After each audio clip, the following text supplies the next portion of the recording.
Good morning, I'm Helen Fields. I'm here today to read you the first chapter of the second book in the D.I. Kalanick series, Prefect Remains.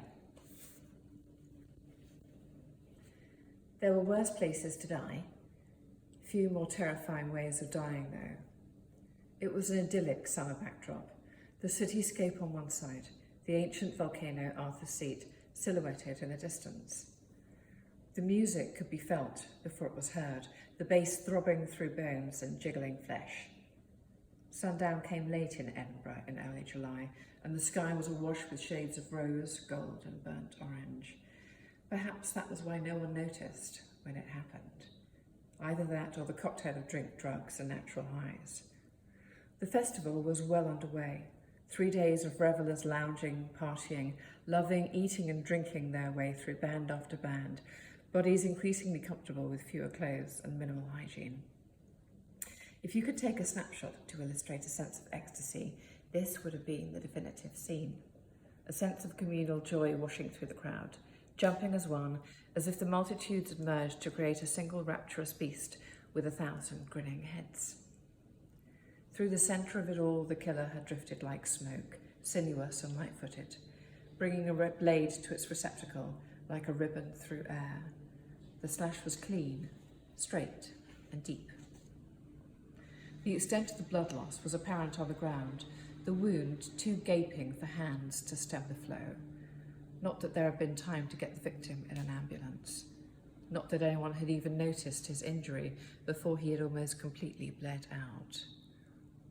Detective Inspector Luke Kalanick stood at the spot where the young man had taken his last breath. His identity had not yet been established. The police had pieced together remarkably little in the hours since the victim's death. It was amazing, Kalanick thought, how in a crowd of thousands they had found not a single useful witness. The young man had simply ceased his rhythmic jumping, crumpling slowly, falling left and right, forwards and backwards against his fellow festival-goers, finally collapsing, clutching his stomach. It had annoyed some of them, disrupted their viewing pleasure. He'd been assumed drunk at first, drug-addled second. Only when a barefoot teenage girl had slipped in a pool of blood did the alarm ring out, and amidst the decibels it had taken an age for the message to get through. Eventually the screams had drowned out the music when the poor boy had been rolled over, his spilled entrails slinking closely in his wake like some alien pet, sparkling with reflected sunshine in the gloss of so much brilliant blood. The uniforms hadn't been far away. It was a massive public event with every precaution taken, or so they thought. But making their way through the throng, police officers first, then paramedics, and cleaning an area, then managing the scene, had been a logistical disaster. Kalanick looked skywards and sighed. The crime scene was more heavily trodden than nightclub toilets on New Year's Eve. There was enough DNA floating around to populate a new planet. It was a forensic free-for-all. The body itself was already on its way to the mortuary, having been photographed in situ, for all the good it would do.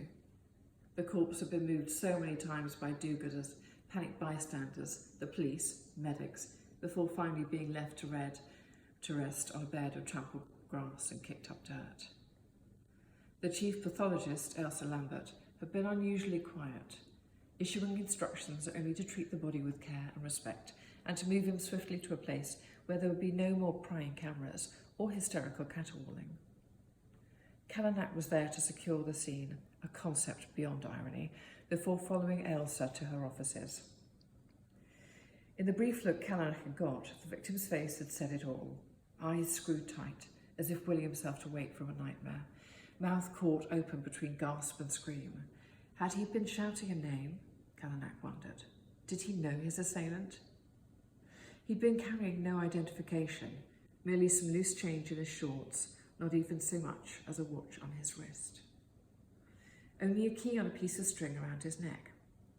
However swiftly death had come, the terror of knowing you were fading, of sensing that hope was a missed bus, while all around you leapt and sang, must have seemed the cruelest joke.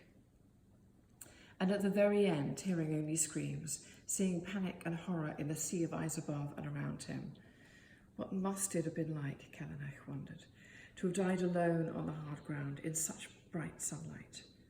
The last thing the victim had known of the world could only have been unalleviated dread. Kalanick studied the dome stage, rigged with sound and lighting gear, and prayed that one of the cameras mounted there might have caught a useful fragment. Someone rushing, leaving, moving differently to the rest of the crowd. The meadows, an expanse of park and playing fields to the south of the city centre, were beautiful and peaceful on a normal day. Mothers brought their toddlers, dog walkers roamed, and joggers timed the circuit. Strains of Summer Is A-Comin' In sounded in the back of Kalanick's mind from a screening of the original version that D.I. Ava Turner had dragged him to a few months ago. He found Edward Woodward's acting mesmerising, and the images of men and women in animal masks preparing to make their human sacrifice had stayed with him long after the projector had been switched off. It wasn't a million miles away from the circus, in the centre of which this young man had perished. "Sir, the people standing behind the victim have been identified. They're available to speak now," a constable said. Kalanick followed him to the edge of the field, leaving forensics constructing a temporary shelter to protect the scene overnight. Leaning against a tree was a couple, wrapped together in a single blanket, their faces tear-stained, the woman shaking visibly as the man comforted her. "Merel and Nick de Vries," the constable read from his notebook. "A Dutch couple holidaying here, been in Scotland 10 days. Kalanick nodded and stepped forward for quiet privacy. "I'm Detective Inspector Kalanick with Police Scotland," he said. "I know this is shocking. I'm sorry for what you witnessed. I'm sure you've explained what you saw a few times now, and you'll be asked about it many more. Could you just run over it for me, though, if you don't mind?" The man said something to his wife that Kalanick couldn't follow, but she looked up and took a deep breath. "My wife does not speak good English," Nick de Vries began, "but she saw more than me. I can translate."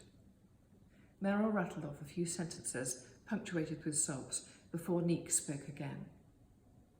She only noticed when the girl screamed. Then Merrill bent down to shake him, to tell him to get up. He was on his knees, bent forward. We thought he was drunk, sick maybe. When Merrill stood up again, her hand was covered with blood. Even then, she says, she thought maybe he had vomited, ruptured something. Only when everyone stepped back and we laid him out did we see the wound. It was as if he had been cut in two. Nick put one hand across his eyes. "Did you see anyone before he fell, near him, touch him, push past him? Did anyone seem to rush away from the area, or can you describe any of the people standing near you in detail?" Kalanick asked. "Everyone was moving constantly," Nick answered. "And we were watching the stage, the band, you know. We don't have any friends here, so we were not really looking. People were jumping up and down, screaming, going this way and that to get to the bar and the toilets. We were just trying not to get separated. I hadn't even noticed the man in front of us until he fell." "Did he speak at all?" Kalanick asked. Nick checked that question with Merrill. "She thinks he was already unconscious or dead when she first spoke to him. And anyway, the noise was too much. She would not have heard." "I understand," Kalanick said. "Officers will take you to the police station to make full written statements and then transfer you to your accommodation." "Not British?" Merrill stuttered, addressing Kalanick directly for the first time. "I'm French," Kalanick replied. "Well, half French, half Scottish. I apologise if my accent's hard to understand." "Le garçon était trop jeune pour mourir." "The boy was too young to die," she said, continuing in French, although Kalanick found he was hearing it in English, so fast had his translation become. Merrill de Vries recalled one other thing. Above the music, a woman laughing in the crowd, so loud she could hear it even as she bent down to help the victim. What struck Kalanick as odd was Merrill's description of it, that it wasn't a happy laugh. In her words, that it had sounded malicious. Thank you very much for listening. There will be another first chapter from the rest of the books on the 1st of each month until we bring out the latest book in February of 2020, Prefect Remains. I hope you enjoyed it. Please, if you did, leave a comment. Thank you. Bye-bye.